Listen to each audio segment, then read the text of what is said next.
Well, good evening. Hurricane Idalia is currently about 190 miles southwest of Tampa and almost 300 miles south of Tallahassee with winds of over 100 miles per hour. It is intensifying. It's currently a Category 2 hurricane. It's almost certainly going to make landfall in the state of Florida as a major hurricane.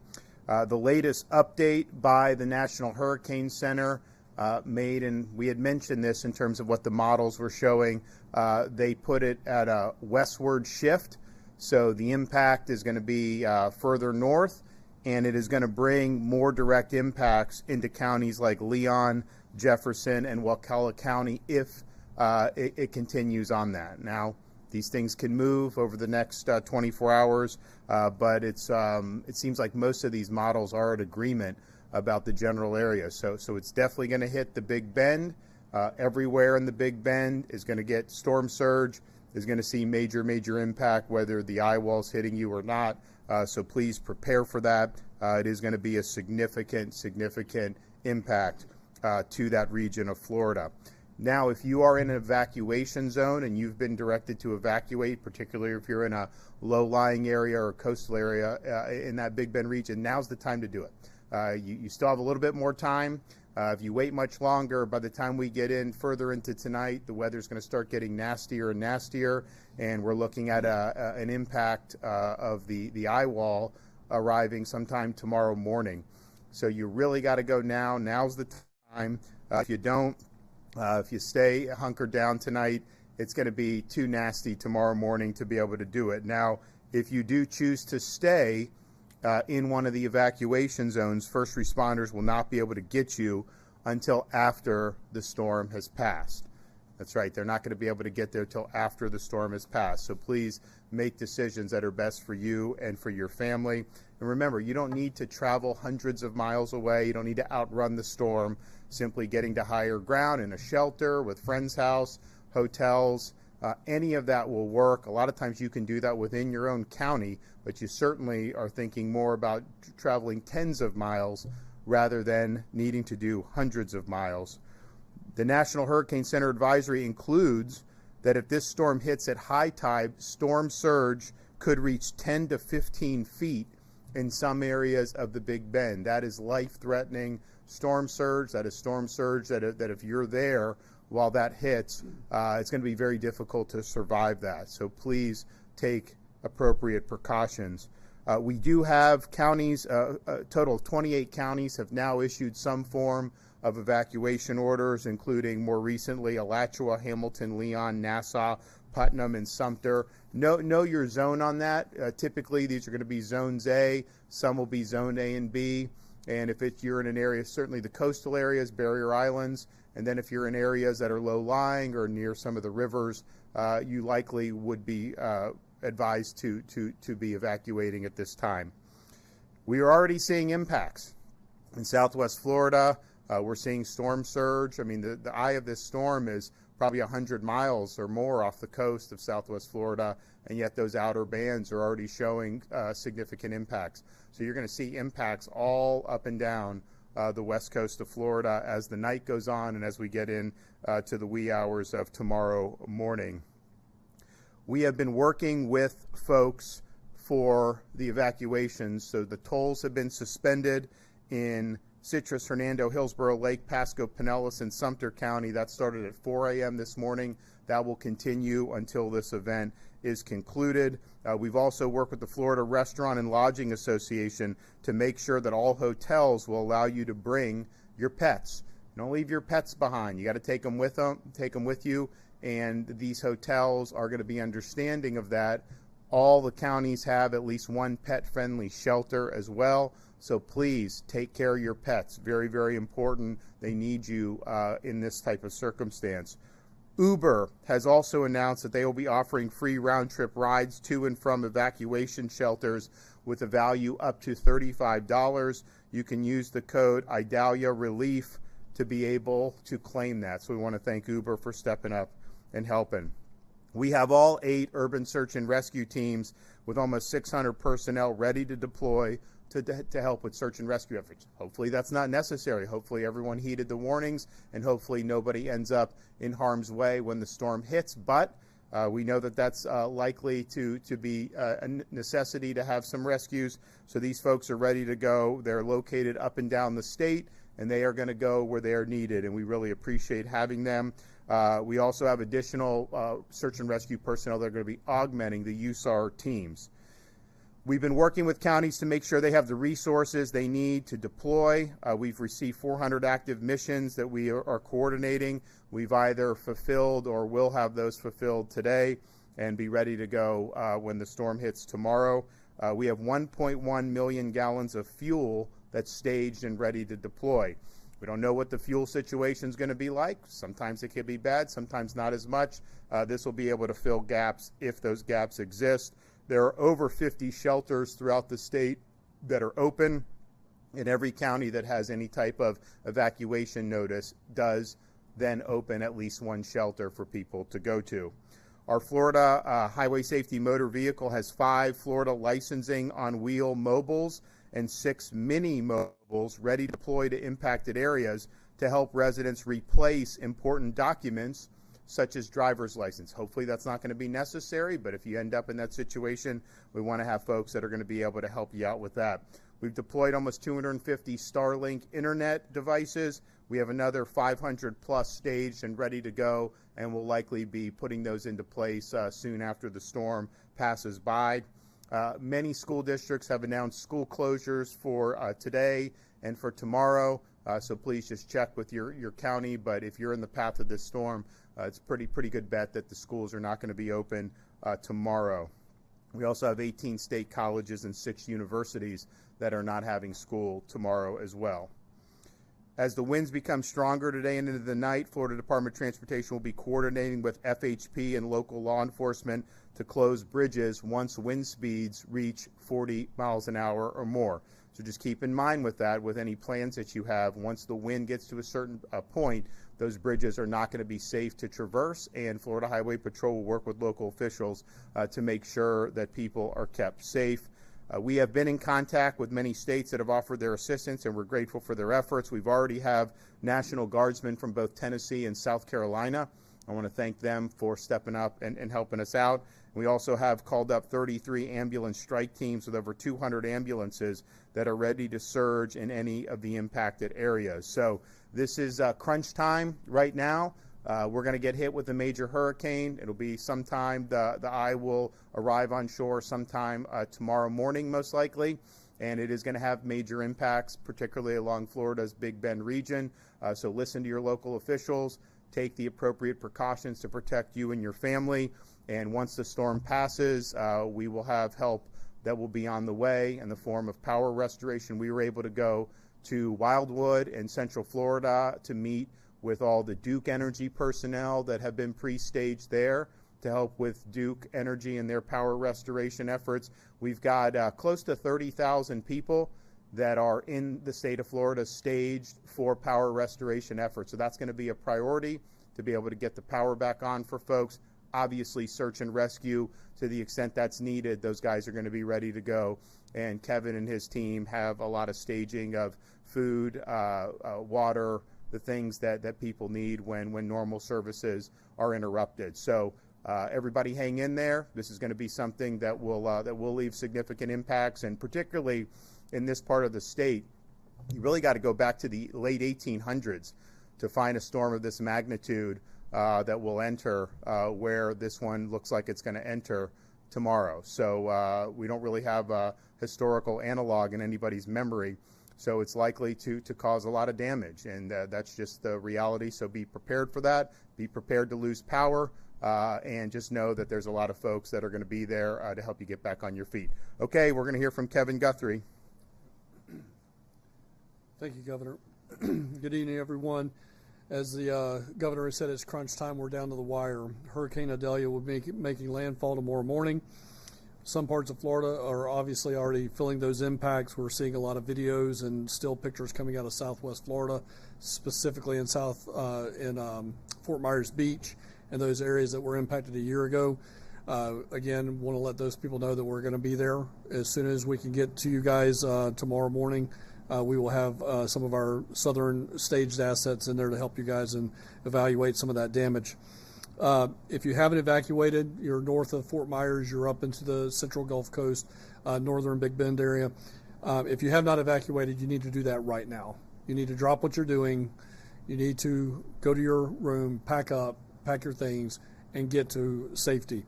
If you need power, you need to get to safety. You need to evacuate right now. We are going to experience historical flood surge up into the Big Bend area. This is nothing to be messing around with. We were in the vehicle traveling with the governor when I got the phone call that there was going to be potentially 10 to 15 feet of storm surge. Put that in perspective, that's 3 foot higher than what was predicted for Hurricane Ian in Fort Myers Beach. So please heed the warnings. If you're in that Big Bend area, your emergency managers are calling for an evacuation. Please do it. I was on the phone again with Levy County, John McDonald. He is greatly concerned about Cedar Key. 12 to 13 feet of storm surge there. We've got to act, and we got to act now. We have launched our state assistance information line, or also referred to as cell line. That's number is 1-800-342-3557. Again, that's 1-800-342-3557. Residents can call the cell line and find out about how to prepare before, during, and after a hurricane, road closures, alternate routes, available open shelters, shelters designed for medically dependent individuals, and reentry information once it is safe to return. You can also, of course, get up-to-date information on our website at floridadisaster.org/updates. I know that we were with the CFO, and I would reiterate what he said earlier today. Take pictures. Take pictures of your home now. See what it looks like now before the storm is here, so that, again, when it happens, if you have damage, you then take pictures. You have before and after pictures. Taking pictures of the interior portion of your home as well, not just the exterior portion of your home. And then please do not be taken advantage of after the storm. Make sure that you don't do any cash transactions, you don't sign anything. If you've got any type of issues when it comes to insurance, you can always call the CFO's office at 1-877-MY-FL-CFO, and he will certainly help you out through all of that. So please heed warnings, do smart things. Please evacuate right now if you need to do so. And again, Governor, as always, thank you for your leadership on this. Thanks, General. Thank you, Governor, for your leadership and for your support of your Florida National Guard. Director Guthrie, thank you for your tremendous work and of your team, the great work you're doing to ready our state and to protect Florida citizens. The Florida National Guard is fully mobilized with over 5,500 soldiers and airmen deployed or deploying. We are ready to provide humanitarian assistance, search and rescue, route clearance, and security missions throughout the area of operations in partnership with our state and local agencies. Over the past 48 hours, the Florida National Guard has been positioning personnel and units in strategic locations near expected landfall areas to assist impacted counties as rapidly as possible. The Florida National Guard's response efforts are organized around 4 task forces. Task Force 53, our main effort, is operating in the western coastal counties with 1,600 guardsmen. Task Force 164 is prepared to support counties in the central and northeast Florida with over 1,200 guardsmen. Task Force 83 is prepared to provide aviation support for search and rescue operations and commodity distribution. And Task Force 50 is prepared to provide transportation, sustainment, and communication support with over 1,100 guardsmen as needed. In addition, we have guardsmen currently manning state logistic response centers and other warehouses with over 200 guardsmen throughout the state. We're supporting over 20 county emergency operations centers with liaison specialists, and we continue to work mission requirements prior to landfall, including setting up Tiger Dam containment systems around Manatee County Hospital. The Florida National Guard currently has on hand 2,400 vehicles available to include high mobility and high water vehicles, 14 rotary wing aircraft, with additional aviation assets coordinated with neighbor states through mutual aid agreements, and 23 small watercraft to support search and rescue operations and delivery of supplies in flooded areas. I shared Governor DeSantis' remarks, and I want to thank our neighboring Guard states for their assistance and willingness to provide additional assets during this critical time. And lastly, I'm proud of the quick response of your National Guard soldiers and airmen, and know they are grateful for the opportunity to serve the citizens of our great state. Thank you.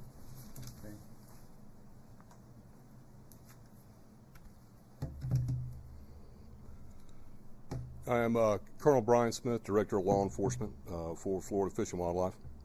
And Governor, I want to thank you for your leadership and support during this emergency, as well as Director Guthrie, your support to FWC and making sure we have all the tools we need to get this job done.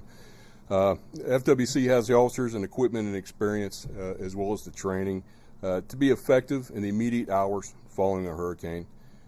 We want to remind everyone, just as has been said before, please heed any warnings, and if you are in evacuation zones, please evacuate. FWC has staged 2 rapid response teams just outside the projected path of Idalia, with nearly 50 personnel, and emergency response equipment. We'll be bringing high-wheel vehicles and boats capable of negotiating this high-water environment, and our officers are well-versed with the necessary precautions in this post-storm environment. FWC will be there to help everyone. We're coming to help you along with our brothers and sisters and first responders.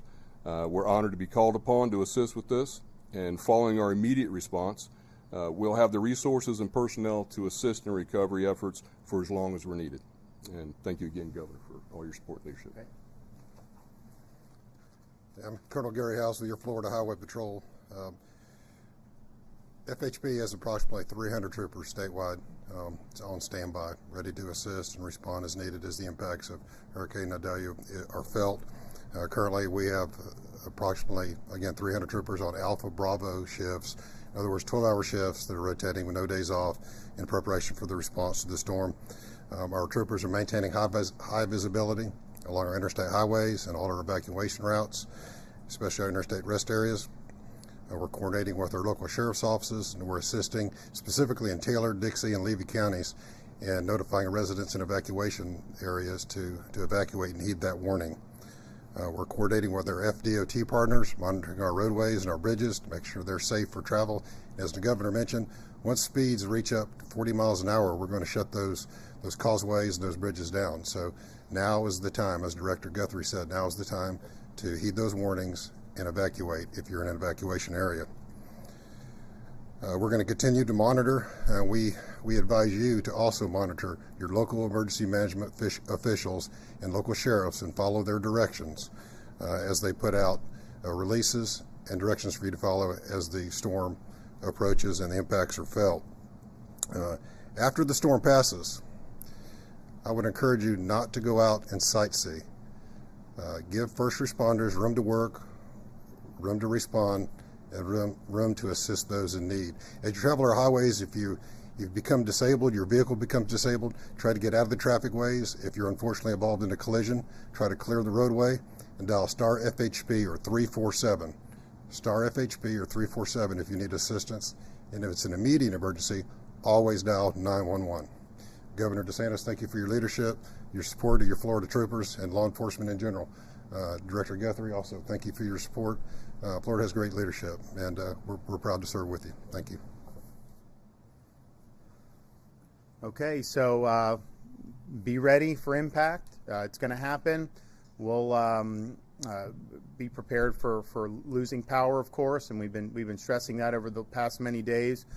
This could have really significant storm surge on those coastal areas alongside the Big Bend.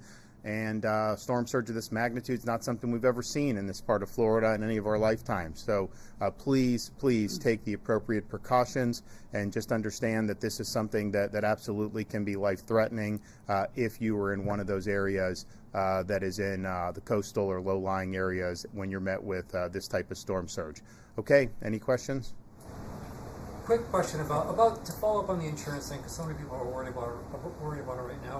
What did you want to see that the legislature would not adopt in the current insurance reforms we passed back in May? Look, we can talk about the policy stuff. I mean, I think right now we're focusing on the response, protecting people, and then getting what we need to go there. And this is about execution right now. We obviously can have different policy debates when the time's appropriate, but this is what we have to do to be able to save lives, be able to respond, be able to get people back on their feet. Can you kind of talk about how many people are heeding those evacuation notices? How many people are under those evacuation notices right now? So I'll let Kevin jump in if I say anything wrong, but I mean, I think on Cedar Key, the vast majority have done it. Yes, And I think that I don't think it's 100%, but I think it was a lot. I think it was a big percentage, and probably a bigger percentage in some of those really sensitive areas than happened in Hurricane Ian with some of those areas that ended up being ground zero. Of course, I think there's been a lot more notice that this storm was likely to hit in this area compared to Ian, because I think we had some track shifts, so I understand how people process that. But we've been talking about the Big Bend now for a few days, and I think people got the message. And I think by and large, I think that they have heeded the advice. So I would say way more have heeded than have not heeded. Obviously, the storm is going to be pretty significant for Leon County with all the big trees we have. We haven't had a big hurricane, if not ever. I guess, is the state contemplating a contingency plan if Leon County is not able to run properly for the long term? I mean, there's people saying we could lose power for weeks, months. So we have spoken with the mayor and recommended that their utility accept the mutual aid, and I think he wants to accept it. I think he understands that could be useful. I think he understands that they want to get the power back on as quickly as possible. This utility here locally, has had some trouble on some of these situations with weaker storms in the past. I know in 2016. So we have the support here, and we want it to be used. So I think the city is going to welcome it, and that's why we have these people pre-staged, because we understand when you have a situation like this. I mean, hopefully nobody ends up in a life-threatening situation in Leon County at all. But even if some do, the vast majority of people are not going to be in that. The vast majority of people are not going to have their homes destroyed with this storm. But if they're without power for 2 weeks, I mean, that's not ideal. So we have the resources there. We want to bring those to bear. There will be some difficulty with all the trees, and there's going to be a lot of debris. We have our guys that are going to be willing to help with that as well. But we understand it's important to get this stuff going again. So there's a lot of resources available for both the county and the city to be able to help. And so we recommend that they take us up on that offer. All right, well, we will be here bright and early tomorrow, and we will be hunkering down here as the storm passes through this part of the state of Florida. Then once it passes, we're likely going to go down and be in the areas where you've had the most impacts and start the relief and recovery process as soon as the storm exits the state of Florida. Thanks.